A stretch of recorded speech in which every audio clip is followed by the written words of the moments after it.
Now, you may have heard us talk about before exercises that are useless, okay? And I use the term useless because that is what you're going to understand. However, I do want you to realize that they're not actually useless. They do serve a purpose, you know. So a lot of the exercises that you see that we would consider useless are actually exercises that are getting people to do or to stimulate the muscles correctly, which is what the correct exercise should have been doing, but they let either their ego get in control of them and they were using far too much weight, and as a result they weren't actually stimulating what they thought they were stimulating. So then when they do these other wrong variations, all of a sudden they start feeling the musculature that they should have been feeling the whole time, and then they think that that exercise is better than the other one they were doing, even though the other one is actually better, like the correct one is better.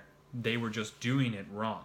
Okay, and that might kind of seem like, what are you talking about? Like, obviously if they feel the exercise more, they're able to, you know, keep the tension on the correct musculature for longer, for more time, or for heavier weight or whatever it is, then that's a better exercise. But from a biomechanical standpoint, it isn't a better exercise. The reason it is a better exercise for that individual right now is because they weren't doing the correct exercise correctly, right? So there is a concept, obviously, that no exercise in itself is a bad exercise, unless it's obviously going to cause you injury down the line. That is obviously a bad exercise, you know.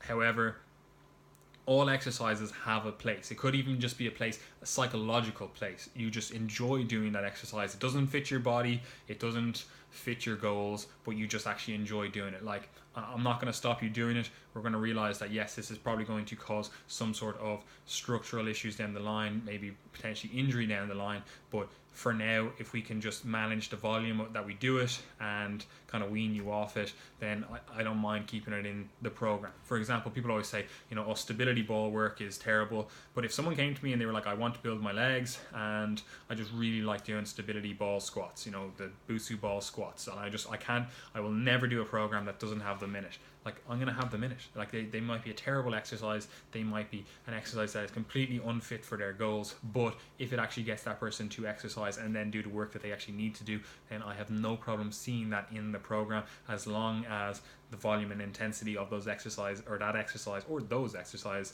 are matched to the person's recovery capacity and their ability to actually, you know, keep the tension where we want it and, you know, not produce injury. That's perfectly fine. So going back to the original point, one of these exercises you see that is wrong, that people feel is right, is underhand or supinated tricep extensions. So people putting their hands, palms facing up, and doing their tricep extensions. Okay, now doing this with my hand doesn't affect my triceps ability to contract. Like, that's not the function of the tricep. So moving my hand, supinating it, pronating it, it's doing fuck all for the tricep in terms of activation, your ability to contract that tricep. Like, it's doing nothing. Okay, so the reason you may feel an underhand grip here while you're doing your tricep extensions, the reason you may feel them better than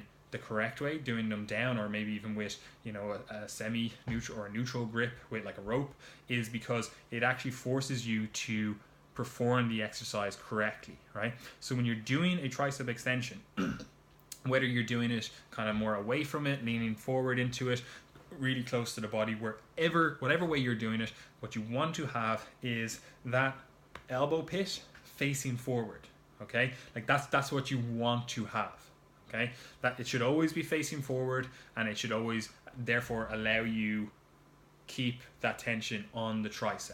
Okay, however, what people do, they'll go into either this neutral grip, or they'll go into this pronated grip, and every time they do the rep, that elbow turns out to the side. So they're just losing the tension on where they want to keep that tension, or rather where that exercise should be keeping that tension, and they're like, oh, I don't feel it anymore. I was feeling it when I was on, 5 kilos doing this, and it was perfect, kept the tension exactly where I wanted it, either a supinated or a pronated or a semi-supinated grip, I could keep the tension where I wanted it when I went to really light weights, and then as soon as I start really progressively overloading it, I just lost all that tension. And it's because their elbows are flaring out, or they're doing this thing to like chest or whatever. Okay, so they're moving the tension from the musculature that they actually want to target, and they're putting it onto other musculature. Okay, whereas if someone puts their hands in a supinated grip, okay, so palms facing up, and they do their tricep extensions,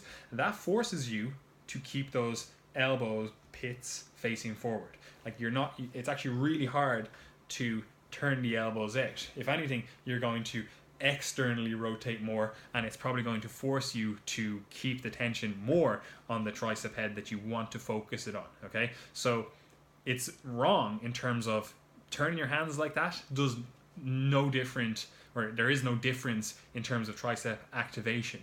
However, there is a difference in tricep activation because you are now able to actually keep the tension on the tricep, or rather the tricep head that you want to keep it on. But that's because you were doing the correct exercises wrong. Okay, so that's kind of a difficult concept to get around, even though I've just explained it. And you're like, okay, so there are better exercises to achieve a goal, and there are bad exercises. However, the bad exercises, it may actually be useful in terms of you can overload them and keep tension on the structures that you want to keep tension on, but the actual way you go about that isn't in itself better. It's more so because you can't keep your ego out of the movement and realize that these other exercises that are actually better, you can't keep your ego out of them, and you keep overloading the weight but not overloading the muscle. So you're performing them badly, you're letting the elbows flare out, you're not keeping the tension where you want to keep it. So moving to this useless exercise may actually be beneficial, because it then teaches you where you should be keeping that tension and what muscles you should be feeling when you perform that exercise. Okay, so although you will hear us say like, oh, that's a useless exercise, or that's a terrible exercise, then biomechanically that's not correct.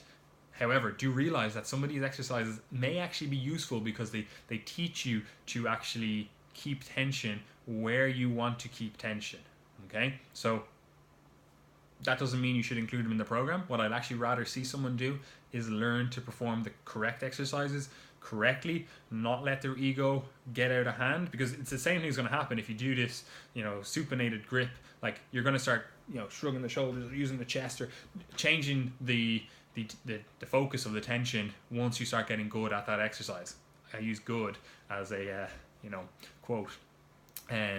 So do realize that these exercises may have a place. However, there are better ways of achieving a goal, and these exercises that you may feel more are really just a plaster to fix faulty technique. So the real issue you have to go about doing is fixing your faulty technique, because that's what's going to get you the most bang for your buck in the end.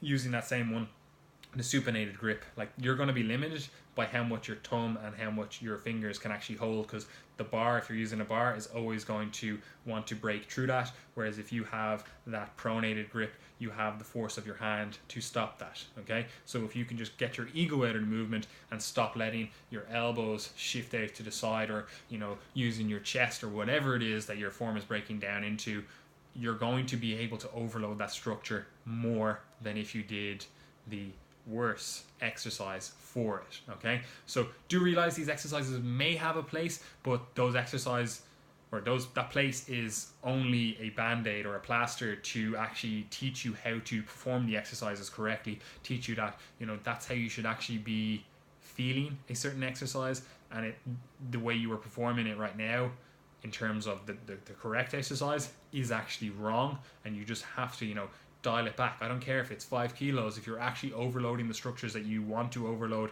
and you're not redistributing these forces and all the tension everywhere, that's going to lead to your long-term progress, rather than just doing a crappy exercise to make up for the fact that you can't get your ego out of the way.